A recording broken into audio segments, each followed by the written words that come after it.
Hello drama lovers, welcome back to my channel. నేను ఈ వీడియోలో when life gives you tangerines episode number 7 తెలుగులో explain చేయబోతున్నాను. మిగిలిన ఎపిసోడ్స్ ఎవరైనా చూడకపోతే లింక్స్ డిస్క్రిప్షన్ లో ఇస్తాను, ఒకసారి వెళ్లి చెక్ చేయండి. మనకు ఎపిసోడ్ స్టార్టింగ్ లో ఏసున్ వాళ్ళు చేపలమ్మే మార్కెట్ ను చూపిస్తూ ఉంటారు. అయితే కొంతమంది గవర్నమెంట్ ఆఫీసర్స్ వచ్చి ఆ మార్కెట్ ని ఖాళీ చేస్తూ ఉంటారు. మార్కెట్ లో చేపలమ్ముకునే వాళ్ళంతా వచ్చి ఆ గవర్నమెంట్ ఆఫీసర్స్ దగ్గర గొడవ చేస్తూ ఉంటారు.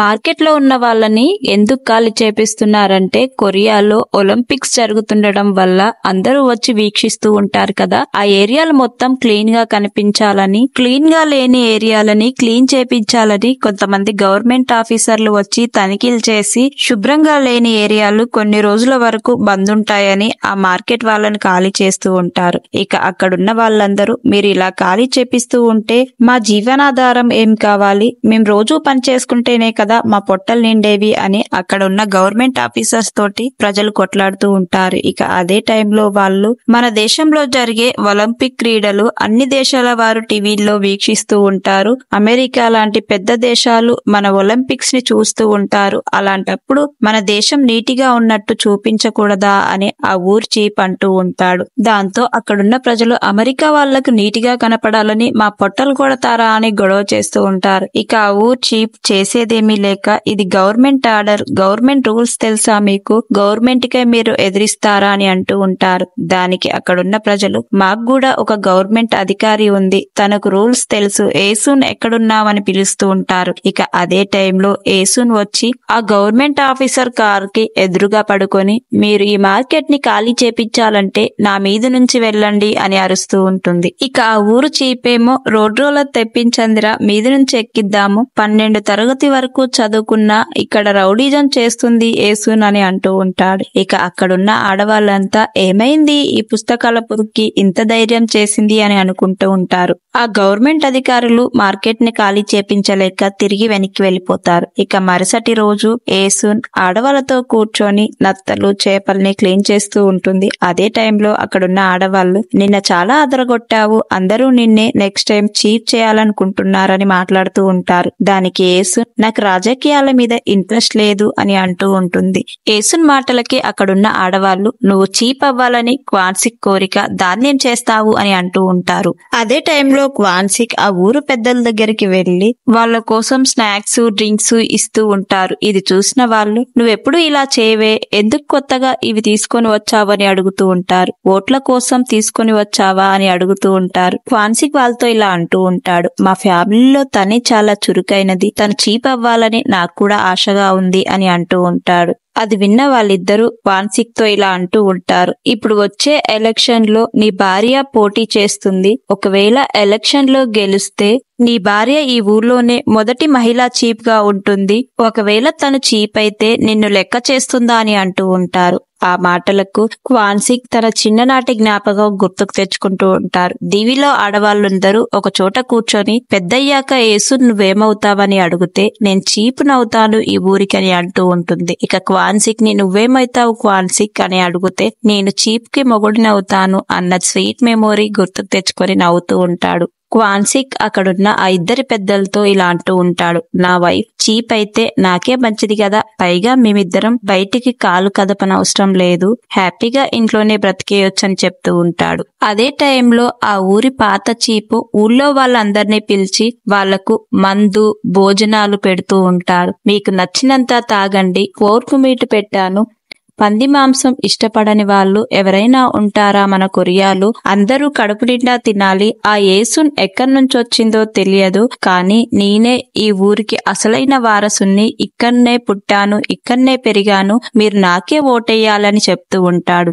ఎన్నికల్లో ఎవరైనా నిలబడతారు కానీ చీపుని ఎన్నుకునేటప్పుడు వాళ్ళ బ్యాక్గ్రౌండ్ ఏంటో, వాళ్ళ ఫ్యామిలీ బ్యాక్గ్రౌండ్ ఎలా ఉందో చూసి ఓటేయాలి అని ఏసున్ వాళ్ళ ఫ్యామిలీ గురించి మాట్లాడుతూ ఉంటాడు. అప్పుడే అక్కడున్న ఆడవాళ్లు కొంతమంది యేసున్ వల్ల ఇప్పటిదాకా ఎలాంటి ప్రాబ్లం రాలేదు, పైగా క్వాన్సిక్ ని ఊళ్ళో అందరూ మెచ్చుకుంటారు, క్వాన్సిక్ పెద్ద కూతురు పై చదువులు చదువుతుంది, ఇంకేం కావాలని అంటూ ఉంటారు. దానికి ఆ చీఫ్ యేసున్ రెండో కొడుకు వెళ్ళట్లే కదా, దాని గురించేంటి అని యేసున్ కొడుకు గురించి చూపిస్తూ ఉంటారు. కట్ చేస్తే యేసున్ అందంగా రెడీ అయ్యి ఒక చిన్న పూలకొండితో కాలేజీలోకి వెళ్తుంది. ఇక యేసున్ కొడుకు వచ్చి వాళ్ళ అమ్మని పిక్ చేసుకొని, అమ్మ జుట్టు కట్ చేస్తావా, ఎందుకు ఇంత బాగా రెడీ అయ్యొచ్చావు, మెల్లో ఉన్న చైన్ తీసేయమ్మా అని అంటూ ఉంటారు. ఇక కొడుకు మాటలకి యేసున్, అందరి పేరెంట్స్ వచ్చారా, అందరూ నన్ను అడుగుతూ ఉంటారు కదా, మీరు ఇంత పై స్థాయిలోకి రావడానికి సీక్రెట్ ఏంటని వాళ్ళకి నేను సమాధానం చెప్పాలి కదా అని అంటూ కాలేజీ లోపలికి నడుస్తూ, మీటింగ్ టైం అయింది ఇంకా ఎవరు రాలేదేంటి అని యేసున్ అడుగుతూ ఉంటుంది. దానికి యేసున్ కొడుకు, నువ్వు ఒక్కదానివే అమ్మా, ఇంకా ఎవరు రాలేదు అని అంటూ ఉంటాడు. ఇక అప్పుడే ఆ క్లాస్ టీచర్ వచ్చి యేసున్ తో మాట్లాడుతూ ఉంటాడు. నీ కొడుకు కారు పేర్లని మార్చి డబ్బులు సంపాదిస్తుండు, అంతేకాకుండా 10 బస్ టికెట్లను 11 బస్ టికెట్లుగా చేసి అందరికీ అమ్మి డబ్బులు సంపాదిస్తున్నాడు. చదువుకోవడానికి వచ్చినట్టు లేదు నీ కొడుకు, డబ్బులు సంపాదించడానికి వచ్చినట్టున్నాడు. నీ కూతురు మీద చూపించే శ్రద్ధ నీ కొడుకు మీద పెడితే బాగుండు, వాడు కొంచెం బాగుపడు అని యేసుని అంటూ ఉంటాడు. టీచర్ అబ్బాయిని తిడుతుండటంతో యేసున్ టీచర్ కి సారీ చెప్పి కాలేజీ నుంచి బయటికి వచ్చి తన కొడుకుతో ఇలా అంటూ ఉంటుంది. నేను కాలేజీకి రావడం కోసం ఏం చెప్పావు నువ్వు నాతో, క్లాస్ మానిటరీ మీటింగ్ గా నా పరువు తీసావు, నువ్వు నాతో మాట్లాడకు అని తిడుతూ ఉంటుంది. మీ అక్క చదివే చదువులో సగమైన చదువుతావనుకున్నా, నేను డబ్బులు సంపాదించమని అడిగానా, ఎందుకు ఇలా చేస్తున్నావని తిడుతూ ఉంటుంది. కట్ చేస్తే సీన్ మనకు గుమ్యోంగ్ ని చూపిస్తూ ఉంటారు. గుమ్యోంగ్ కాలేజీ బయట ఒక రిచ్ కార్ ఆగి ఉంటుంది. గుమ్యోంగ్ వెళ్లి ఆ రిచ్ కార్ లో ఎక్కుతూ ఉంటుంది. ఇదంతా కాలేజీ పై నుండి చూస్తున్న కొంతమంది అమ్మాయిలు గుమ్యోంగ్ గురించి ఇలా మాట్లాడుకుంటూ ఉంటారు. ఈ రోజుల్లో అమ్మాయిలు ఎలా తయారయ్యారు, డబ్బుంటే అబ్బాయిలతో డేటింగ్ కెళ్తున్నారు, విచ్చలవిడిగా తిరుగుతున్నారు అని అంటూ ఉంటారు. గుమ్యోంగ్ వెళ్లి ఆ రిచ్ కార్ లో ఎక్కుతుండటంతో ఇది చూసిన వాళ్ళు, ఎవరతను, అమెరికా నుంచి వచ్చాడా, తన కార్ డోర్ కూడా తీస్తున్నాడు, చూడు డబ్బున్న వాళ్ళని ఎలా పడేసిందో అని బ్యాడ్ గా మాట్లాడుకుంటూ ఉంటారు. ఇక అదే టైంలో కార్ లోకి ఎక్కుతున్న గుమ్యోంగ్ వాళ్ళ సైడ్ చూసి కావాలని వాళ్ళకి బాయ్ చెప్పి కార్ ఎక్కి అక్కడి నుంచి వెళ్ళిపోతుంది. ఇక ఊర్లో ప్రచారాలు జోరుగా జరుగుతూ ఉంటాయి. ఇక ఆ చీప్ అందరినీ పిలిచి రోజు పార్టీలు ఇస్తూ యేసున్ గురించి, అంతేకాకుండా యేసున్ పిల్లల గురించి బ్యాడ్ గా చెప్తూ ఉంటారు. అంతేకాకుండా యేసున్ కి చీఫ్ అయ్యే అర్హత లేదని అంటూ ఉంటారు. ఇక అందరికీ పార్టీ ఇస్తున్న ఆ హోటల్ వెనకాలే యేసున్ కొంతమంది ఆడవాళ్లతో చేపలు క్లీన్ చేసే పని చేస్తూ ఉంటుంది. ఇక అదే టైంలో ఆడవాళ్లు యేసున్ తో ఇలా అంటూ ఉంటారు, వాడు నీ పిల్లల్ని కూడా అంటున్నాడు, ఫ్యామిలీ జోలికి వస్తున్నాడు, వాడు ఎలాంటి వాడో తెలియజేయాలి అందరికీ, మందు ఇంకా మాంసం అందరికీ పెట్టి ఓట్లను తిప్పుకుంటున్నారని వాళ్ళు అంటూ ఉంటారు. ఆ మాటలకి యేసున్, నేను ప్రచారాల్లో మాట్లాడే మాటలతో అందరి ఓట్లు గెలుచుకోగలను, మీరేం బాధపడకండి అని చెప్తూ ఉంటుంది. ఇక అందరికీ పార్టీ ఇచ్చాక అదే రోజు నైటు చీప్ గా పోటీ చేయాలనుకున్న అతను పార్టీలో ఉన్న ఒక ఆమెతో కూర్చొని తాగుతూ, ఒలింపిక్ లో వచ్చే లాభాలలో నేను 70% తీసుకుంటాను, నీకు 30% ఇస్తాను, చీప్ అయ్యాక మనదే రాజ్యం అని మాట్లాడుకుంటూ ఉంటారు. ఇక అంతేకాకుండా ఆ అమ్మాయితో ఇలా అంటూ ఉంటాడు, నా లైఫ్ లో కొన్ని రోజులుగా రొమాన్స్ అనేదే లేదు, నువ్వంటే నాకిష్టం అని ఆ అమ్మాయి కాళ్ళు నొక్కుతూ చెప్తూ ఉంటాడు. అప్పుడే యేసున్ కొంతమంది ఆడోళ్లతో అక్కడికి వచ్చి వీళ్ళిద్దరూ మాట్లాడుకునే మాటలు విని, అందుకొరకే మీరిద్దరూ ఇన్ని రోజులుగా కలిసి ఉంటున్నారా, సిగ్గుగా లేదా, ఇలాంటి వాడు ఊర్లో చీప్ ఎలా అయితాడు అని అంటూ ఉంటారు. ఇక ఆ మాటలకు, మీరెందుకు వచ్చారు, నన్ను అడిగి లోపలికి రావాలనే కామన్ సెన్స్ లేదా, చాటుగా మా మాటల్ని వింటున్నారా అని వాళ్ళని తిడుతూ ఉంటారు. ఇక అక్కడున్న అమ్మాయి నిదానంగా అక్కడి నుంచి లేచి వెళ్ళిపోతూ ఉంటుంది. ఇక అక్కడున్న ఆడవాళ్లు, పక్కోడి పెళ్ళాం కాళ్ళని పట్టుకుని నొక్కే నీలాంటి వారిని చీప్ ఎలా చేస్తామని తిడుతూ ఉంటారు. కట్ చేస్తే ఊర్లో ఎలక్షన్స్ అయిపోయి అందరూ కలిసి యేసుని గ్రామ పెద్దగా ఎంచుకుంటారు. యేసున్ చీప్ పదవి గెలవడంతో అందరినీ పిలిచి పార్టీ ఇస్తూ ఉంటుంది. అంతేకాకుండా యేసున్ చుట్టూ ఉన్న వాళ్ళంతా చీప్ గారు అని రెస్పెక్ట్ ఇచ్చి మాట్లాడటంతో యేసున్ కి కళ్ళల్లో నుంచి ఆనంద బాష్పాలు కారుతూ ఉంటాయి. అంతేకాకుండా క్వాన్సిక్ కూడా చాలా అంటే చాలా హ్యాపీగా ఉంటాడు. ఆ పార్టీకి పాత చీప్ సాంగిల్ కూడా వచ్చి అక్కడున్న వాళ్ళతో అంటూ ఉంటాడు, నేనే కావాలని రాజీనామా చేశాను, తను చీప్ అవ్వాల్సిన అర్హతే లేదు తనకి, అయినా కూడా ఎందుకు ఎంచుకున్నారని యేసున్ మీద పడి ఏడుస్తూ ఉంటాడు. ఇక ఆ పార్టీలో బాగా తాగిన కొంతమంది సాంగిల్ ని ఇలా అడుగుతూ ఉంటారు, నువ్వు ఆ రోజు నైట్ ఎవరి కాళ్ళు పట్టుకున్నావో ఆమె పేరు చెప్పు అని ఎటకారంగా నవ్వుకుంటూ ఉంటారు. ఇక అదే పార్టీలో సాంగిల్ వైఫ్ కూడా ఉంటుంది. వీళ్ళు మాట్లాడుకునే మాటలన్నీ వింటూ ఉంటుంది. ఇక యేసున్ సాంగిల్ వైఫ్ దగ్గరికి వెళ్లి, మీకు మందు ఫుడ్ కావాలంటే నేను ఇంటికి పంపిస్తాను, వీళ్ళు చాలా తాగేసి ఉన్నారు, ఏవేవో మాట్లాడుతున్నారు, ఆ మాటలకు మీ మనసు నొచ్చుకుంటుంది అని మాట్లాడుతూ ఉంటుంది. ఈ మాటలు విన్న సాంగిల్ వైఫ్ ఇలా అంటూ ఉంటుంది, ఇక్కడ ఉండే హక్కు నాకుంది, ఎందుకంటే నేను నీకు గెలవాలని ఓటు వేశాను అని చెప్తూ ఉంటుంది.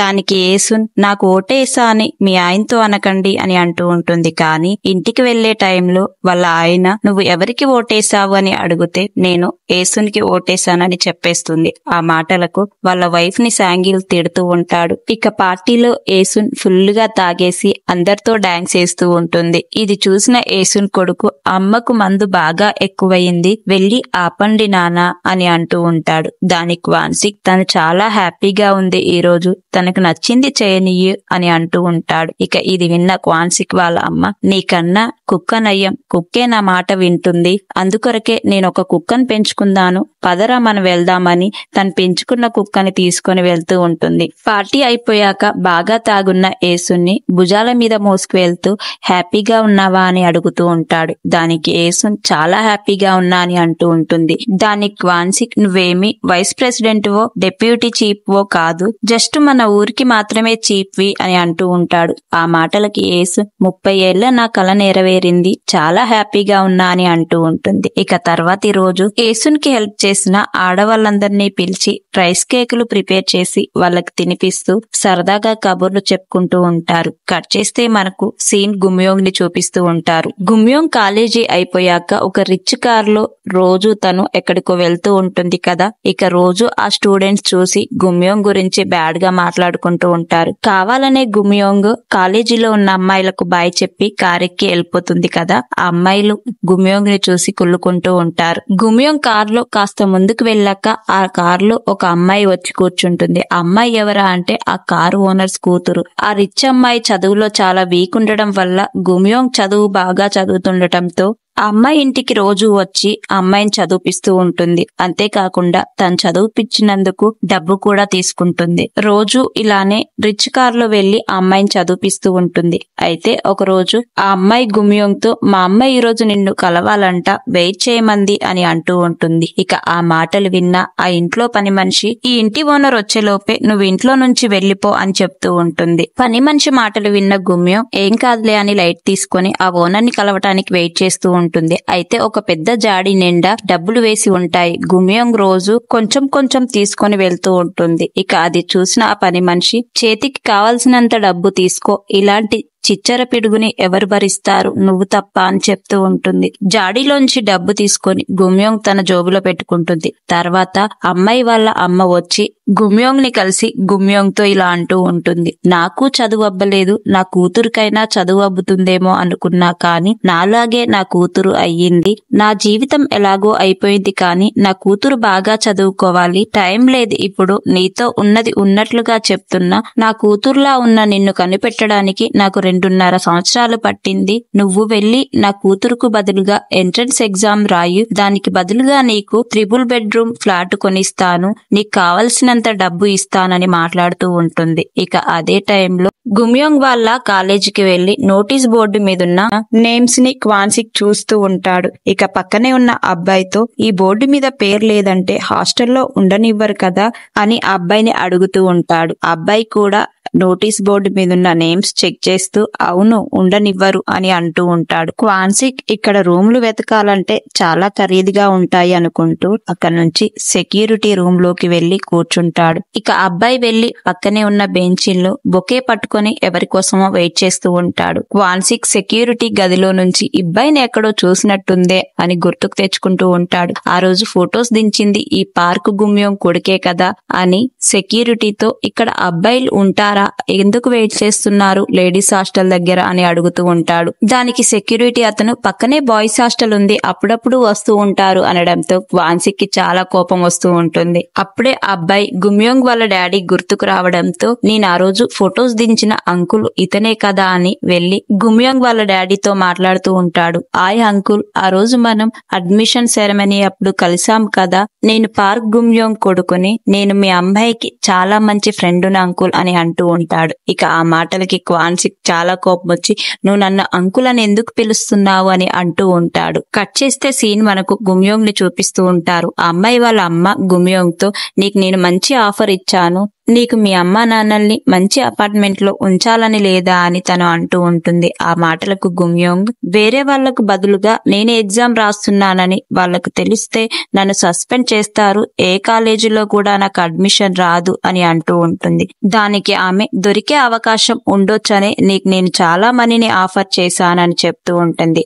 దానికి గుమ్యోంగ్ నేను ఈ ఆఫర్ కి నిరాకరిస్తున్నాను, నేను వెళ్లి ఎగ్జామ్ రాయడం వల్ల నీ కూతురు ఏ చదువు చదువుకోకుండా ఈజీగా అడ్మిషన్ దొరుకుతుంది, కానీ ఎవరో ఒక అమ్మాయి నా కారణంగా ఎగ్జామ్ లో బాగా కష్టపడ్డా కూడా తనకు అడ్మిషన్ దొరకదు, అలాంటి పని నేనెప్పుడూ చేయనని అక్కడి నుంచి వెళ్ళిపోతుంది. అపార్ట్మెంట్ నుంచి కిందికి రాగానే అక్కడున్న సెక్యూరిటీ గుమ్యోంగ్ ని ఆపేసి 9 బ్లాక్ లో ఉన్న ఆమె ఇంటి నుండే వస్తున్నావు కదా, తను నాకు కాల్ చేసి తన ఇంట్లో నువ్వు దొంగతనం చేసింది ఇవ్వమని చెప్పింది అని గుమ్యోంగ్ ని అడుగుతూ ఉంటాడు. దానికి గుమ్యోంగ్ తన జోబిలో ఉన్న డబ్బును తీసి ఇది నేను కష్టపడ్డ సొమ్ము, అయినా కూడా తీసుకోమని చెప్పు, నాకేం అవసరం లేదు అని డబ్బును ఇచ్చేస్తుంది. అంతేకాకుండా ఆ సెక్యూరిటీ గుమ్యోంగ్ తో ఇలా అంటూ ఉంటాడు, ఇదే కాకుండా నువ్వు డైమండ్ రింగ్ ని దొంగతనం చేశావంట కదా, ఇవ్వమని అడుగుతూ ఉంటాడు. దానికి గుమ్యోంగ్ షాక్ అవుతుంది. నా దగ్గర లేదు అని చెప్పడంతో ఆ ఇంటి యజమాని పోలీసులకు కాల్ చేసి గుమ్యోంగ్ ని అరెస్ట్ చేపిస్తుంది.